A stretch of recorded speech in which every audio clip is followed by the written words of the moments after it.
l'une des deux parachiotes que nous lisons ce Shabbat, la paracha de Acharemot, il y a un petit paragraphe de 5 versets qui appelle Israël à respecter fidèlement toutes les lois de la Torah. Et curieusement, le deuxième verset de ce paragraphe dit « Ce qui se fait en Égypte, tout ce qui se fait en Égypte, comme à Seret Mitzraïm, ce qui se fait en Égypte où vous avez habité, ne le faites pas.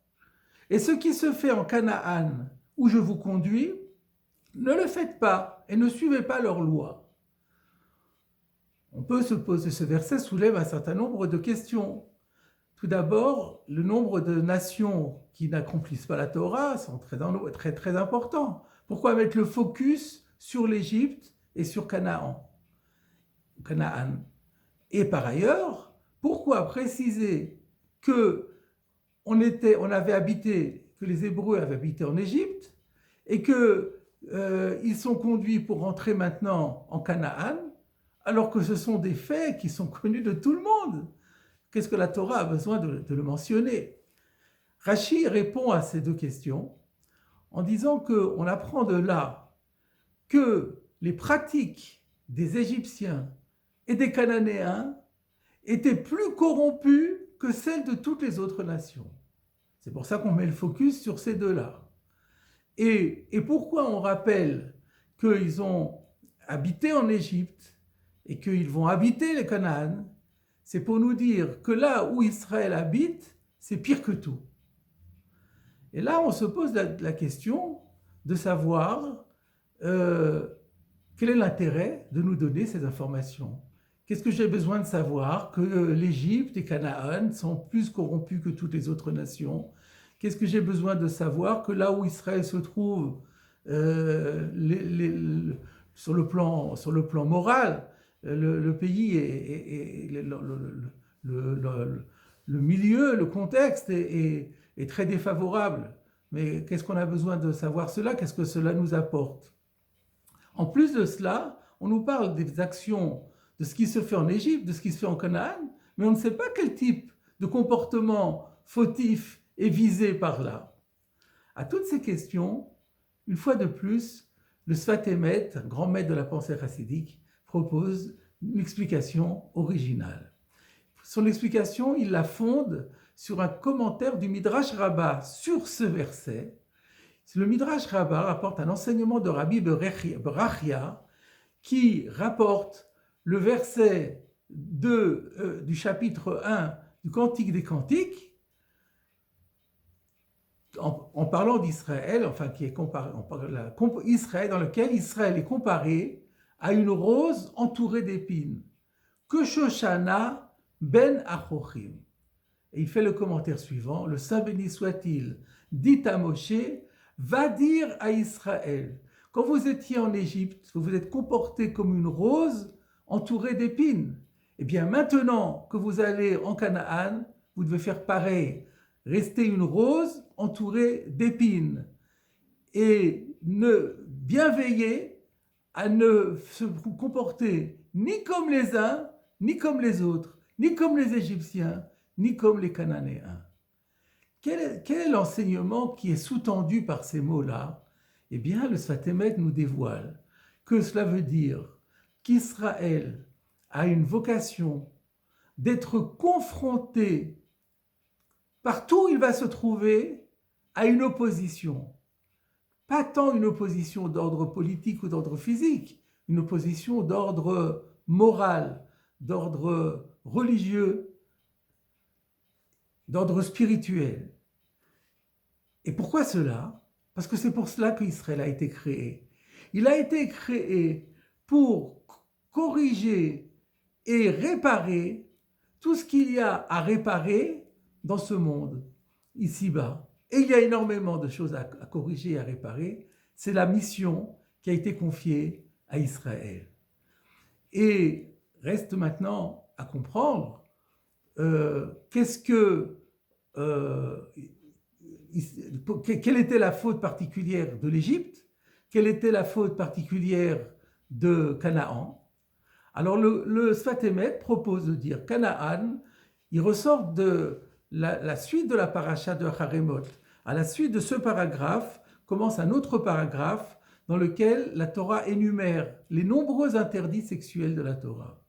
Et elle termine ce paragraphe, vers la fin du paragraphe, la Torah dit « Ne vous rendez pas impurs par ces pratiques, comme se sont rendus impurs les peuples que je chasse devant vous. » En d'autres termes, tous ces peuples de Canaan, eh bien, ils ont fauté énormément dans l'inconduite sexuelle. C'est pour ça que je vais les chasser et que je veux les remplacer par vous-même à l'intérieur de la Terre Sainte. Donc, on peut supposer que Canaan est l'emblème de la faute sexuelle. Et l'Égypte, alors, eh bien, le Midrash, parfois, pour ne pas dire souvent, évoque l'idolâtrie des Égyptiens.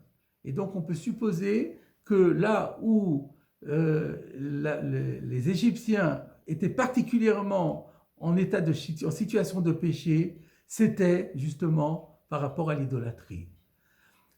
Alors reste maintenant une question, mais alors il y a trois péchés capitaux, et donc le troisième, c'est le meurtre. Quand est-ce que Israël a été confronté à une civilisation du meurtre, et il a dû lutter pour cela, corriger cela? Le Sfat Emet propose là encore une idée, que c'était au moment du combat contre Sichon et Og, dont il est question dans la Torah plus tard, parce que ce territoire appartiendra ensuite à Gilad, et le Talmud nous dit que Gilad était Eretz Meratzrim, une contrée qui était remplie d'assassins. Donc on peut supposer que c'était une terre assassine, et c'est là que Israël a été confronté et a corrigé ce qui méritait de l'être. Donc voilà pour les trois péchés capitaux. Et maintenant, me direz-vous, à quoi sommes-nous confrontés?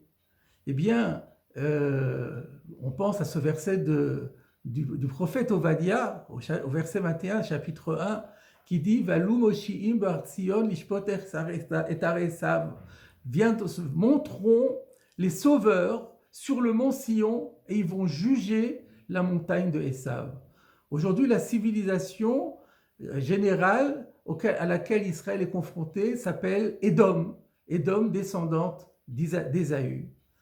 Et donc, à la fin des temps, il nous est annoncé que Édom sera lui-même jugé, Vaïtal Hashem Amelucha, et à ce moment-là, la royauté appartiendra à Dieu, ce sera l'aboutissement de toute l'histoire humaine. C'est à ce moment-là, nous dit le Sfat Emet, que nous serons délivrés de Esav, et quand nous serons délivrés de Esav, nous serons délivrés également des deux fautes capitales qui ont engendré et qui nous ont obligés à la fois à perdre le temple de Jérusalem et la terre d'Israël, et qui a été la médisance et la haine gratuite. J'ai omis de dire que le Sfat Emet également nous dit que dans l'histoire, chaque fois Israël, quand il a réussi le challenge qui lui était confié, il a été récompensé à l'exacte mesure. Lorsqu'Israël a quitté l'Égypte et avait donc s'était débarrassé du péché d'idolâtrie, il a reçu en récompense la Torah. Et lorsque il a par la suite il est rentré en Canaan, il a bénéficié, après le combat contre Canaan, il a pu bénéficier de la terre promise, de la terre d'Israël, et plus tard du premier temple, des temples qui ont été construits qui ont été construits à Jérusalem. Et il fait remarquer même que ce que nous avons reçu en Égypte grâce à Moïse était la perfection faite homme. Et à partir de là, ce qui a été fait par Moïse a des résultats pérennes. Et c'est pour cela que la Torah, elle est toujours à nous. Et que même le penchant de l'idolâtrie a été, à l'époque des gens de la grande synagogue, éradiqué totalement et définitivement. C'était sous l'impulsion de l'action faite par Moïse à l'époque de la sortie d'Égypte. A contrario, en Canaan, le combat n'a pas été bien mené aussi parfaitement. Il y a eu des rois de Canaan qui ont été épargnés. C'est ça qui a fait que finalement le temple a dû être détruit. Et donc que de la même façon, le penchant de l'inconduite sexuelle, on n'est pas arrivé à obtenir qu'il soit éradiqué.